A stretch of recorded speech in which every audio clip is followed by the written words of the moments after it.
Okay? But these findings came after Dr. Brown's Line of Fire Board commissioned Jim Haller of Firefly, a third-party investigator, in January to investigate reports of alleged sexual misconduct by Brown.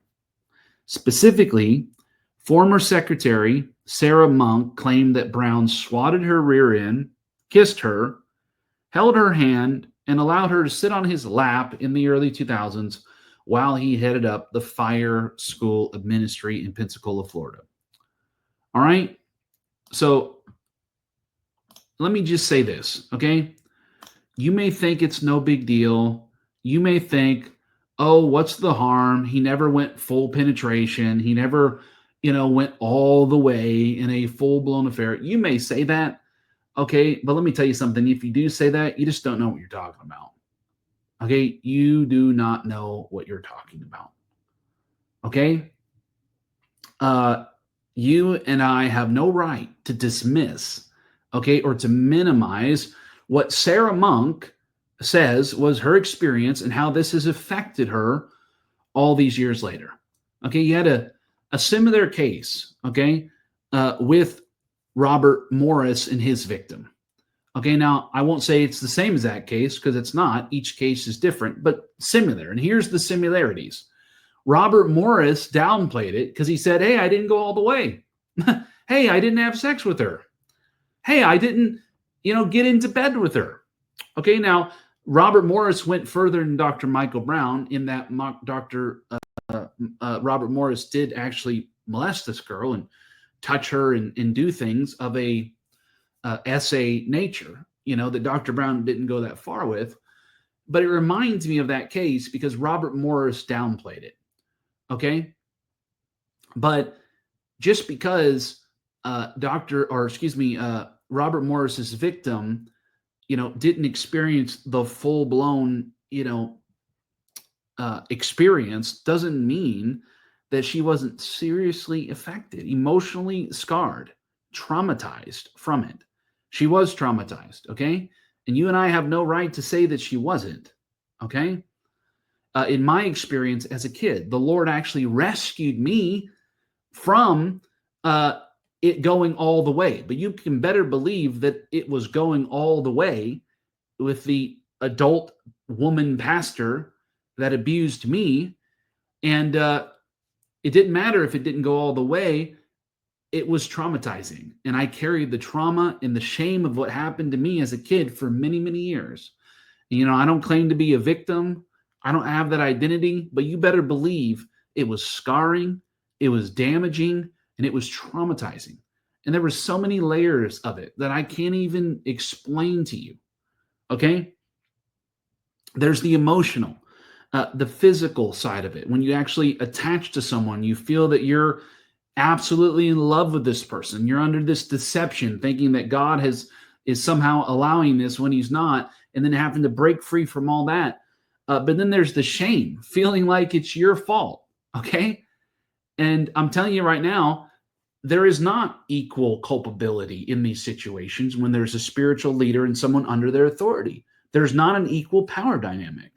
And I agree with experts on this point. Therefore, there cannot be consent because there's not a mutual ground. There's not a mutual power dynamic involved there, okay? So even for Dr. Brown, to act like in these situations like, oh, I repent, you repent, we both repented, it's a mutual thing, we both sinned. No, it's not the same level, okay? Because Dr. Brown was pillar in the Pentecostal movement, pillar in the Brownsville revival, this highly ascendant leader who could do no wrong, and that put these ladies in a particularly vulnerable position, okay, to be taken advantage of, right?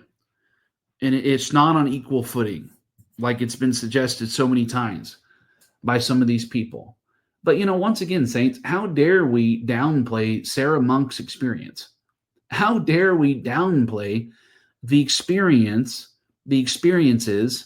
of these men and women that were involved in these situations for all these years, okay? I'm not saying that Dr. Brown's experience isn't valid. I'm not saying that his wife's experience isn't valid. It should all be taken into account. But you know, one of the pillars of what they call biblical jurisprudence, that word's being thrown around all over the place nowadays, because they're saying because these victims went to social media, they violated biblical, jurisprudence. Well, let me tell you, one of the staples of biblical jurisprudence is in the mouth of 2 or 3 witnesses, let a matter be established. All right. We've got many witnesses, not just of victims here, but we've got many witnesses of people that were involved in this situation over the last 25 years. Okay. And I think the truth is clear. All right. I think the truth is exactly what the investigator found. That not only did Dr. Brown abuse these women, but he entered into coercive and manipulative and gaslighting type of behavior, to try to control the situation, essentially, over the last 25 years, to suppress witness testimony, to control information, to protect himself, the reputation of himself and his ministry, just like the investigator discovered. But isn't it interesting when the investigator produces a report that Dr. Michael Brown and the leaders don't like, they conveniently decide to twist it and decide to not accept certain things that were said and decide to use different terms than what the investigator used. Isn't that interesting? But this is the problem that we have, saints. We have corruption in the hierarchy that is the charismatic leadership. Okay. And a lot of times the rules are made to suit powerful people. The rules are not made to protect the innocent, to protect the vulnerable, to protect the weak. The rules are made to support the powerful. And that must change. That must change moving forward. Hey, I want to thank you for watching my video today. To watch the original video that this clip was taken from, click here. To subscribe to my channel to get more content to help you with your walk with Jesus, click here.